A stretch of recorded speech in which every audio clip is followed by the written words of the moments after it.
Hello, everyone. Thanks for joining us again for another edition of Texas Insider TV. I'm Jim Cardle.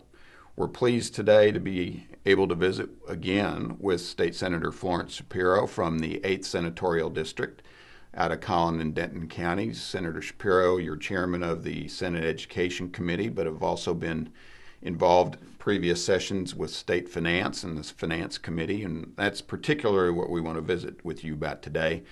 Senator, jumping right in, there's a lot of concern and people are speculating. We'll wait for the final numbers from the comptroller in January, but tell us what you're hearing in terms of projected shortfalls. Is it a shortfall? Is it a deficit? Give us an overview briefly to start out, if you would, about our Texas budget situation. Well, I think we're all realistic. I think none of us will know the number until January when the comptroller actually gives us the final number. I have to put an optimistic note first. We are seeing the sales tax over the last 2 months slightly increase. That's an optimistic view, and I'm hoping that that will be the sign for the next several months, knowing that the budget that we're going to do in January 2011 doesn't start until September, and it's for 2012-2013. So we hope that we'll start seeing this uptick. It may not be significant, but it's going to show a steady increase. We're very hopeful. That being said, and that being the first thing I said, I am an optimist at heart, but I truly believe we have about an $18 to $20 billion shortfall. It's not a deficit, it's a shortfall. I think there's a big difference between those two. Deficit says that you have to spend that money. Shortfall says we're not going to spend the same amount of money that we did the last 2 years. Shortfall says we'll reevaluate some of those programs. We'll look at some of the things we've done and reevaluate them. So I think that's a really important terminology difference, and I think the shortfall is really what we're talking about. So let's assume it's $20 billion. We were fortunate that the leadership, along with a lot of us in the Senate and the House, made the decision that we would save money in the last legislative session, and we did. We set aside in the rainy day fund, which, by the way, the rainy day fund is actually not for a rainy day, but it's really the Economic Stabilization Fund. And that fund has money set away, about $9 billion. Now, there are some in the legislature who believe we should spend the whole $9 billion.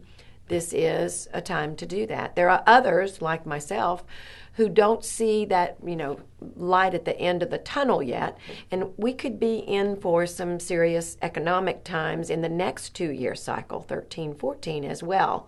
So I hope we'll leave some of that rainy day fund also to sit and to increase over the years until 2013. So let's assume we take 5 or 6 billion, maybe a little bit less, maybe between 4 and 5. That still gives you a significant push. The rest of it, I believe, and I think most of my colleagues believe, is going to have to come from cuts. A lot of it will come from priorities. A lot of it will come from making those decisions about programs that we've had or public policy that we've made in the past that we'll go back and change. A lot of it, I think, will come from the fact that we're willing to look at each part of the budget very carefully, and rather than just cut 10% off the top, across the board cuts, I'm hoping that we'll go in and we'll really examine those programs that are either duplications or that haven't been giving us the product that we want at the end of the day, and they're failing us, and we can just cut them out. There will be no new taxes in this budget, in my view. Too many of my colleagues, too many in the leadership, truly believe that we are in a recession. We're in very hard economic times. We need to create jobs. We need to encourage people to move to Texas and bring jobs to Texas. And you can't do that when you keep adding taxes into the mix. So we believe that Texas is a place that needs to have fewer regulations and fewer taxes as a burden on business. Business, after all, is where the jobs are created, not government, as you've heard in the past. So I think what you'll see is a very deliberative Texas Senate and Texas House when it looks at the budget. I think we'll be realistic when we get our real numbers and know what it means, but we can do it. As I said earlier, and believe with my heart, Crisis equals opportunity. Opportunity means cut the fat out of the budget. There's lots of opportunity to do that, and I think this particular legislature is going to be doing just that. Okay, and then if I can, there's a lot of concern. It seems to be a majority of the attention these days, frankly, is not necessarily on the state problematic nature, but on our national economic concerns. What are you and your peers over in the state legislature, what are you anticipating, or what's your outlook going to be on how to tackle this shortfall in the coming legislative session? Well, I don't see anything positive in the national economy for quite a while. I think what we just need to do is make sure that we are left to do what we know how to do best. And in Texas, our opportunities are to make this the state of jobs. We know how to do it. We've done it before. We need to continue to do it. It's our byword. If we are given the burden of the federal government with regulations and with opportunities that they believe states ought to do in order to get money from them, we say, we don't want your money. Just leave us alone in Texas. Let us do what we know how to do best, and we'll spend our time in that arena.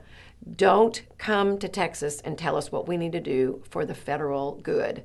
Leave us to take care of Texas on our own. Well, on that note, Senator, we're going to have to leave it there, folks. I want to say thank you. First of all, Senator, thank you for joining us. Also, thank you for tuning into this edition of Texas Insider TV. Be sure and come back between now and November 2nd for the latest inside scoop. As always, remember, you're either an insider or you're not, and we appreciate you joining us. I'm Jim Cardle for Texas Insider TV.